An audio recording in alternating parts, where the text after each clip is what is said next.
I'm Mehdi Hasan. I'm Owen Jones. And we are Two Outspoken. Owen, welcome back. We're just going to jump right in it. JD Vance. What do you make of JD Vance? Well, he's 6 days older than me, so I'm going to cling on to that one. Oh. I've got that one advantage. Youth, 6 days youth over. And did he put his birth year in his Twitter handle, like someone? He didn't. So it turns out he's a better strategist than I am, isn't he? He thought ahead in his 20s. For the vice presidential run, yeah. Well, there you go. Let's give him credit. He's a canny operator, clearly. What do I think about him? Well, I think it shows Donald Trump is very confident of the polling because JD Vance is not bringing any new voters in, is he? I mean, he's ex-never Trumper, obviously, would have voted for Hillary Clinton to stop Trump, called him compared to Hitler. I mean, that's been spun on by Republicans as well. He fell for the mainstream media views, but went on a journey, and that shows others can do that as well. But, he's a hardcore right-wing Republican. He said, he talks about sacking all civil servants, replacing them with our people, basically a coup d'etat there. He's got this kind of, it's the late Roman Republic, which a lot of Republicans are leaning into. We need our Caesar, which is giving overthrown democracy, isn't it? Yeah, so I think it kind of emphasizes he's also backed by object. Peter Thiel, the billionaire libertarian tech guy who says freedom and democracy are not compatible. So he's with freedom, not democracy. So yeah, I think there is a real problem here where you've got Donald Trump, anti-democratic Republican candidate, picks as his vice presidential running mate, a guy who says, if I'd been Mike Pence on January 6th, I'd have overturned the election. And a guy who says, as you say, America is late Roman Republic. We should have a Caesar. It's really, really dark, the new right thinking about democracy, wanting a kind of monarchy in America, seeing the decline of the republic. And I was thinking about all of that when I read your most recent Guardian piece, Owen, because what's interesting is the people around Vance and Thiel, the quote unquote thinkers, they're obsessed with bringing the left on board by kind of spreading this nihilistic view about America, right? This idea that America's in decline. They want the left to sign up to the idea of, revolution, change. And the left have their own critiques of America. And you hear people like Bannon, they love spreading that crap. That's why they reached out to Tulsi Gabbard and RFK Jr. And at one time they tried to boost Bernie. And I thought about that when I read your piece. I've just got it right here. Your latest op-ed for The Guardian is called "The American Republic is Crumbling Before Us and Democrats Must Share the Blame." Give listeners, viewers a summary of what you're trying to say in that piece. Well, without just throwing this in, I'm writing a book for Penguin at the moment called The Fall of the West, and I'm trying to reclaim this narrative from the right because the West, I would say, I agree, is in decline. The right think that's because of immigration and multiculturalism and woke and the decline of traditional values and the West not being confident about who it really is. That's their kind of gist. I would say, a combination of catastrophic foreign military adventures, hubris, and an economic model that doesn't provide for huge numbers of people. That's why the West is in decline. I compared it to the late Soviet Union, which is a bit maybe on the nose, a bit controversial. And people on the right have done this. The point I made was, look, I said, a country ruled by a gerontocracy, ailing leaders. So, before Gorbachev, you got Brezhnev was just falling apart in power. There was people kind of rumored, is he even alive still? And then he had two ailing leaders after him, Andropov and Chernyakhov, can't remember his name. And they didn't last very long at all. Then you had Gorbachev. It's a flailing superpower suffering foreign humiliation, not least in Afghanistan. The Soviets got their asses kicked in Afghanistan. And then obviously the US has as well. An economic system Trump is struggling. Not Gorbachev in your analogy, is he? No, that's the point. I mean, I said the other point is the economic system failing, stagnation, living standards stagnating. That's been, when Trump came to power, real wages in purchasing power in the US had flatlined for 4 decades the first time round. So you can see why that fueled his rise. No, it's different. Look, there's lots of differences. The US is a democracy, however flawed, for a start. I mean, it's compromised by wealthy vested interests, attacks on voting rights. And the point I made was, if Joe Biden is Brezhnev or one of his two short-lived elderly successors, Donald Trump is not a Mikhail Gorbachev. He's more of a Vladimir Putin. I think that's what, there were different responses to decline. I mean, the US, its share of the global economy shrunk. It suffered catastrophic military defeats. In the 70s, you got Vietnam, but this time they've had Afghanistan, Iraq, Libya, I suppose, to a degree. And the economic model is doing badly now compared to compared to China. You've got different responses to that. One response is a reactionary response, which is we need to reassert ourselves, and democracy is making us weak. Basically, I mean that's happened with with great powers when they're in decline before. You can get authoritarian populism, or you can get a different response. And at the moment, they're definitely doing the right with authoritarianism, aren't they? So it's interesting to hear you talk about the decline of the Republic and how the right and left disagree, because what's fascinating to me and disturbing to me, Owen, and I'm sure you've heard this too, is I meet a lot of people, and this was a lot of conversation in 2016 and now again in 2024, which is I meet a lot of people on the left who, when they hear about the decline of America, decline of the Republic, they're very excited about it, right? This is a moment for a new dawn. And I hear people say, well, if Trump comes back, great, he'll burn it down, right? And the system needs to be burned down. And my counter to that is, A, the cost of burning down the system. A lot of innocent people suffer in this kind of accelerationist lefty worldview.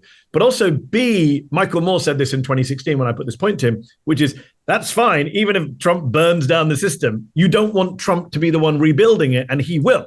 And he'll rebuild it in his autocratic image, this idea of the Caesar and this idea of, as you say, Putin. The people he loves abroad are Kim Jong-un and Orban and Putin. That is what he would rebuild a post-democratic America. So I think you've got to be careful what you wish for when you say, yeah, Trump will come in and teach the deep state a lesson and burn it all down. It's not good for the left. It's not good for democracy. It's not good for progressives. It's not good for equality. You're going to love my new book, Mehdi. That's my thesis. Correct. I agree with you. What's it called? Let's do a plug. What's the book called?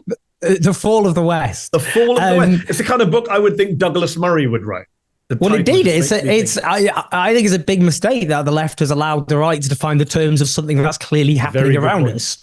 And that's the point. Yeah, what I'm interested in is, just because for ages you and I would go back, whether it be Vietnam, my parents took in refugees who fled Chile in the 1970s after a CIA-backed coup overthrew Salvador Allende. The brutality of American empire everywhere around us. Obviously, we don't want the American empire to run the world in the way that it's rigged in its interest, but you want it to be replaced with something else. You don't want it to be replaced with what we face at the moment, which is two things: authoritarian powers and basically bloody anarchic chaos. And that's what we're staring at. That's the danger. And I think it's the same with anything. If you overthrow dictatorship, you can end up with something worse, can't you? Look at Egypt. She got the overthrow of Mubarak. Sisi's worse. So if you, it's one. But I hear so many people in the center, on the left, say stuff like, "Can't get any worse than now." Well, you're talking about Gaza, and we're going to talk about Gaza in a moment. But can't get any worse than now. Things can always get worse. I think that should be the starting point of any conversation. Well, true. And also what you kind of referred to there is something people call accelerationism. There's this thing on the left where basically you go, well, actually, let it all burn down. Things will get worse, and that will force something good to come out of it. People will revolt and create something good. People said that about Thatcherism in the 1980s in Britain. That did not work. And the truth is, the danger facing the US at the moment is you will get the US is heading for civil conflict of some description. As a democratic system based on consent, basic liberal ideas, I guess, those are being eroded. They're collapsing all around us. And the danger is you get this very reactionary polarization, which is very bad for the left, because the left wants people to think correctly. The real divide in society is those who have money and power and those who don't. And what kind of culture wars do, which the right promote, is make people think there are different alliances. And then you end up with a kind of basically centrist, the centrist Democrats versus the right-wing Republicans. That's not really the divide you should be pushing for. We've got to rally behind the centrists in order to save democracy from them. That's the danger. But I think the US Republic is clearly heading for a reckoning. It's been heading there for a long while. And I just think we have to be aware this is a symptom of these are morbid symptoms of a flailing superpower. So that's the problem. You're saying morbid symptoms. Let me be devil's advocate for a moment for the sake of argument. Doug Saunders, who's a Canadian journalist, I saw him tweet yesterday, day before, I'm saying this from memory. He tweeted something along the lines of, it's remarkable that in America today, you have living standards higher than they've been for years. You have income inequality falling. You have full employment. You have the lowest levels of crime and violence since records began.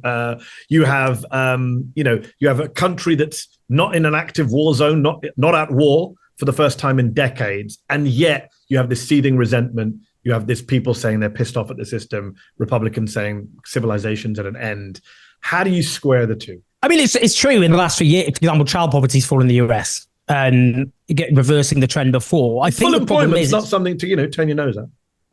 You're right. It's just obviously millions of people in work are in poverty. They're earning their poverty. Just because you're in work, I mean, that full employment includes people doing 2 or 3 jobs as well. That's not that those people feel often resentful, and they should feel resentful. They're in a wealthy country and they have to do 2 or 3 jobs in order to make ends meet. So full employment in itself, I mean, it can be good in that it makes trade union power, labor union power stronger because it gives the whip hand to labor if they use it. But labor unions are very weak in the United States. So that makes it difficult. So still a problem with that. I think the issue is, this is something I think long hasn't been looked at properly, which is if you look at the 1960s onwards, the Democrat, under the Great Society with Johnson, what they did, both Kennedy and Johnson, is they cut corporate taxes whilst increasing social programs which were targeted at poor Americans. And the tax burden on blue collar Americans went up. And that really fed into racist backlash, because what that made people, blue collar Americans, feel is my wages are struggling and my taxes are going up. And then right wing Republicans could go, your taxes are being used to subsidize welfare queens, which was always a dog whistle. That meant black Americans, didn't it? Feckless, lazy black Americans, you're the white American. I think this is a problem if you don't have social democracy, because it ends up dividing, and it divided the natural democratic coalition. And I think that's been the long established problem in the United States, where you don't have redistributionist politics in the way you should do, where, you get people who fit, you should have universal social programs. Everyone pays in, everyone gets something back. Yeah. And I think that allowed backlash, racist backlash, which has just persisted, even as things have actually got better for a lot of people. Of course, life is extremely tough for millions of Americans, and has been for a long time. That's the issue. And of course, that group of Americans called the Left Behind. There was a lot written about them in 2016. Many people on the left argued, including Bernie, that this was what drove the Trump victory. I was one of those people who said, I think that's too simplistic to say it's about economics and material. Well, it's column A and column B. There's a lot of racial resentment and cultural resentment that drove MAGA and still drives MAGA. What's interesting to me is they're now really trying to rebrand themselves as this workers' party.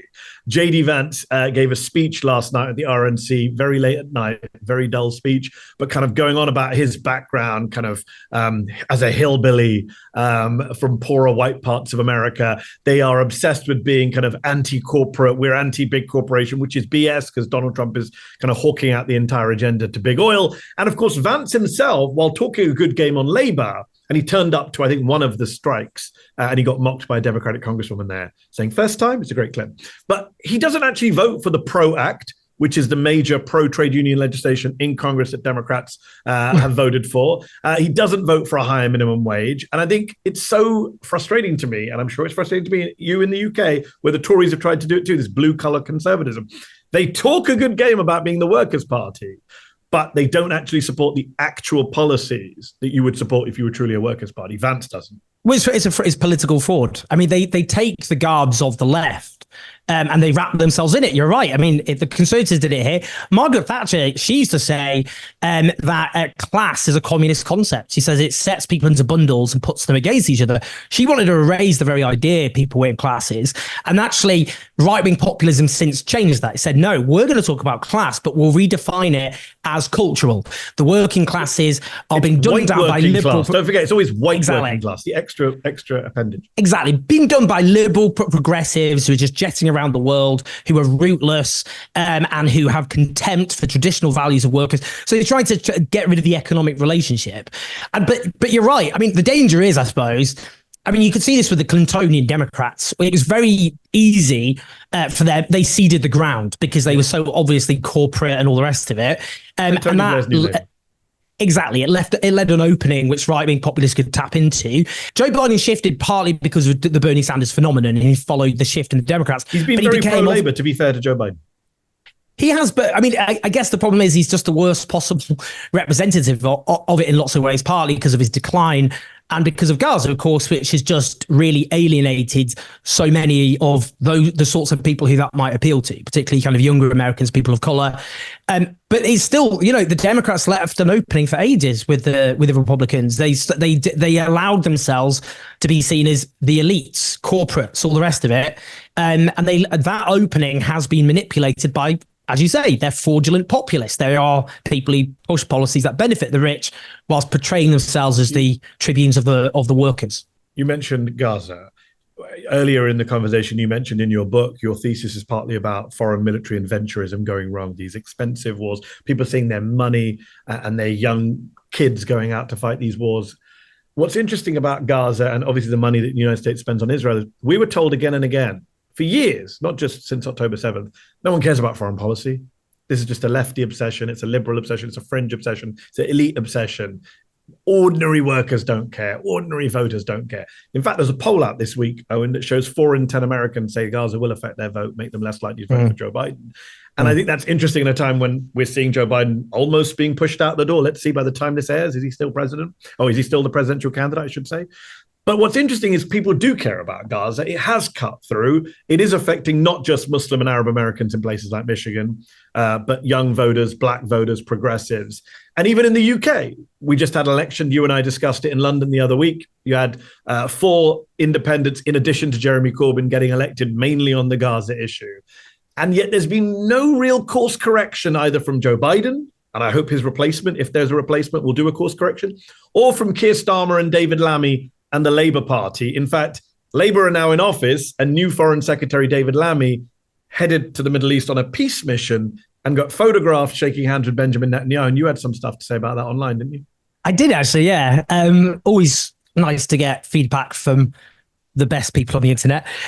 David Lammy did this photo op with Benjamin Netanyahu where he shook his hand. And I just I shared that with, all you need to know. And that caused this big kind of, you're lying to people because he also met Abbas and you're making it. It's like, yeah, F off, to be honest with you. The reason it just shows to me how little interest, how little value as ever is attached to Palestinian life. This guy has perpetrated some of the worst atrocities of our age, tens of thousands slaughtered. Just go through individual atrocities and they are, just some of the worst examples of what humans are capable of doing to other humans that you will encounter. I mean, just another example, we talk about how the BBC covered it, but, a young Palestinian with Down syndrome and Israelis invaded the army, invaded the home, set their dog on him, allowed it to savage him and injure him as he begged. And it was apparently the first words he'd ever said in his life. Yeah.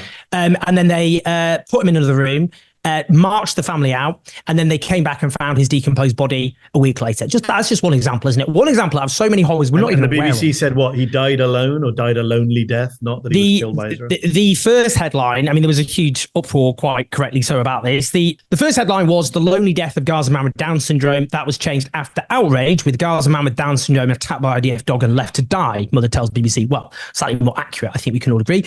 The point is people got angry about it. And they partly these are, I'm talking about partisan defenders of Keir Starmer who see politics as a football game. They picked a team, they don't care about the substance, and they just see this as a despicable, outrageous, scurrilous attack on their team. The fact is, Labour legitimised these war crimes. Keir Starmer, despite claiming he didn't, backed Israel's right to to cut off energy and water to civilians. They still haven't ended arms sales. They're arming these people, and they are supposed. Rishi Sunak put in an attempt to block the chief prosecutor of the International Criminal Court, a British lawyer, by the way, from issuing arrest warrants against Netanyahu and his defense minister, and Labour has still not withdrawn that. And it's according to the Israeli media, they don't intend to.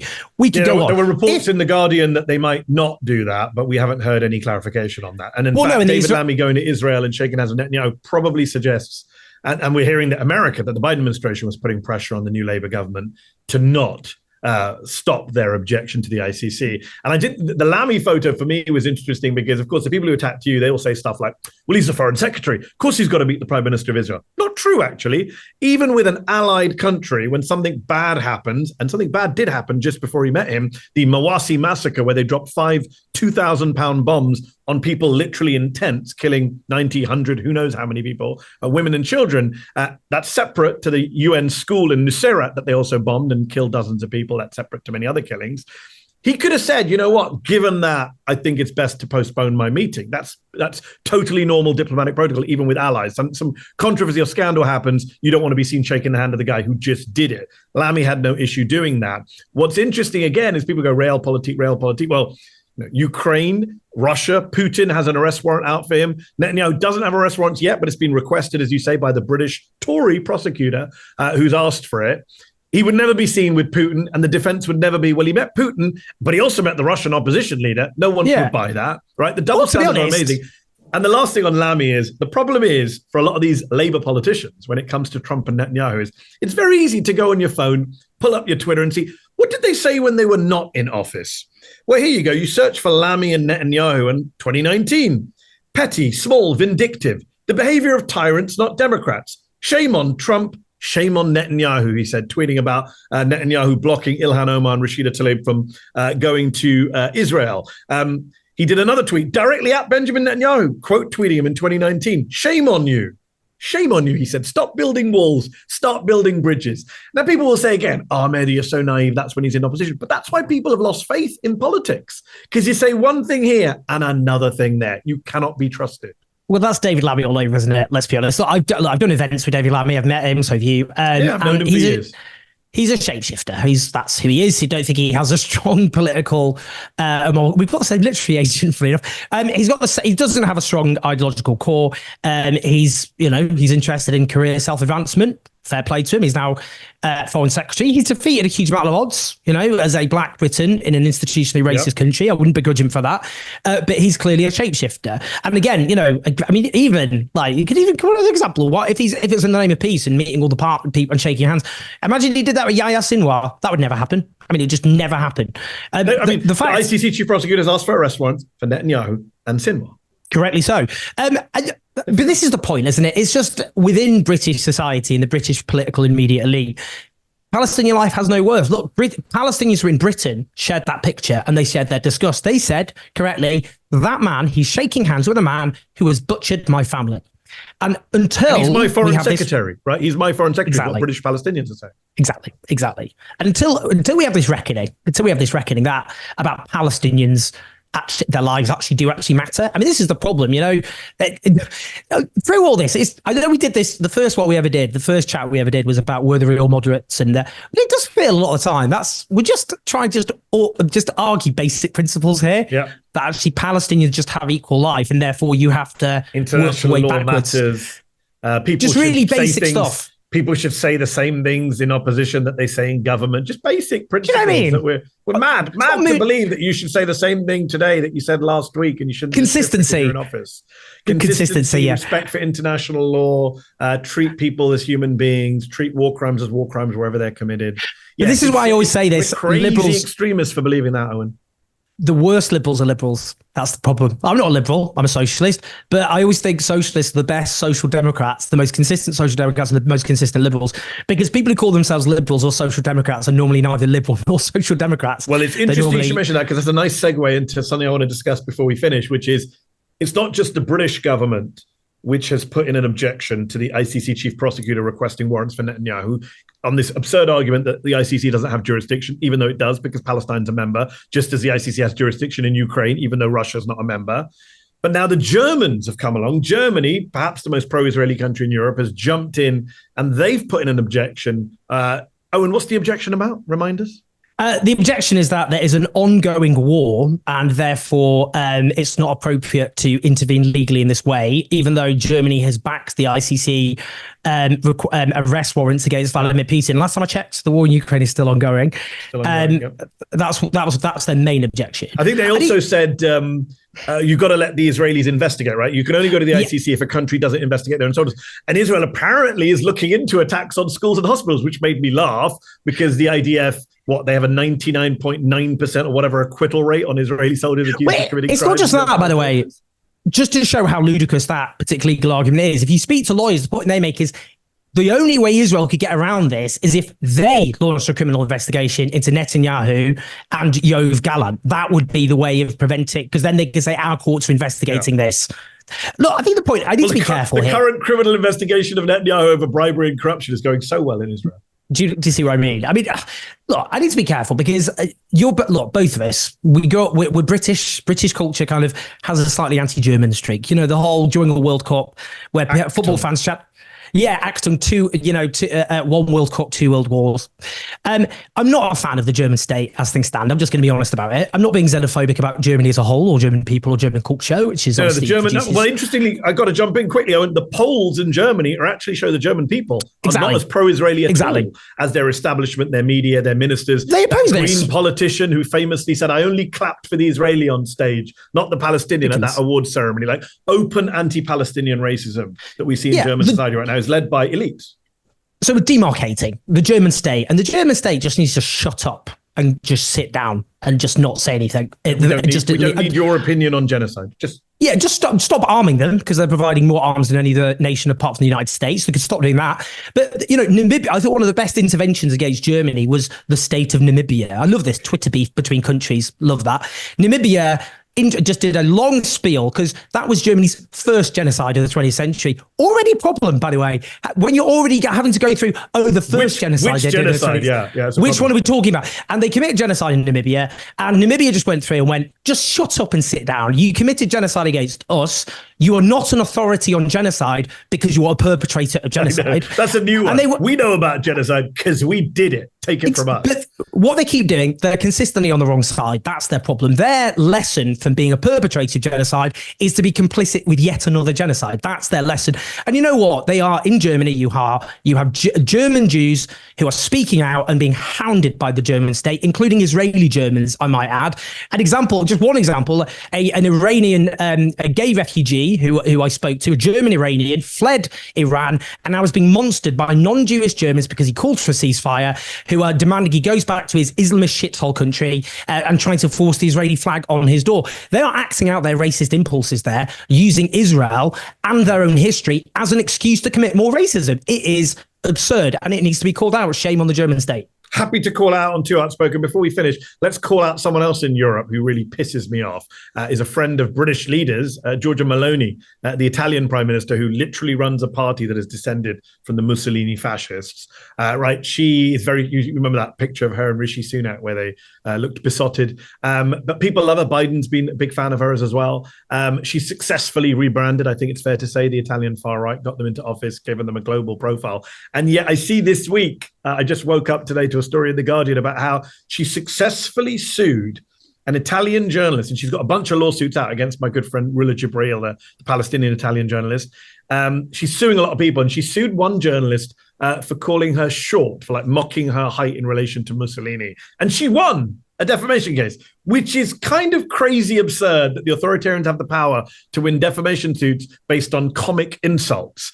And I'm Muslim, and I'm old enough to remember when the entire European cultural, political, social media elite was lecturing Muslim communities remember, Je suis Charlie. You guys need to learn how to get thicker skins. Mockery is part of European civilization. We must be able to make fun of your prophet. Otherwise, you're not real Democrats. But apparently, you can't make fun of the Prime Minister of Italy. I mean, it is obviously ludicrous, but also quite scary. I mean, obviously, when you have prime ministers successfully suing journalists for criticizing them, let alone when it's about their height, that raises, I'd say, pretty big fundamental questions about free speech. Look, these so-called free speech warriors were always disingenuous liars. The real threat to free speech is from the authoritarian right. Yeah, it's a fact. In Italy and elsewhere, Germany, we just mentioned, Austria, the far right on the verge of taking power as the main party, the authoritarian far right are on the march. We can see in Hungary, Viktor Orban, where you keep the trappings of democracy, but the substance is rotted away. That's the trajectory that much of Europe is heading in, and we can see it in the US. And that's the threat to free speech. It's not us because we're trying to combat racism, which is what they're talking about, and bigotry. That's what they object to. These people are brittle. They are people who will use the state to clamp down on even the mildest challenge, up to and including their height. I think it's a good place to end. You dropping that truth bomb there on the threat to free speech. Owen, thank you so much. We're not just ending this show. We're taking a break for August because it's the summer. We need a much needed break, but we will be back in September. And in the meantime, subscribe to Zeteo. Please do. Owen, I will see you in September. I'm Mehdi Hasan. I'm Mo Jones. And we are Two Outspoken. See you soon. See you soon, guys.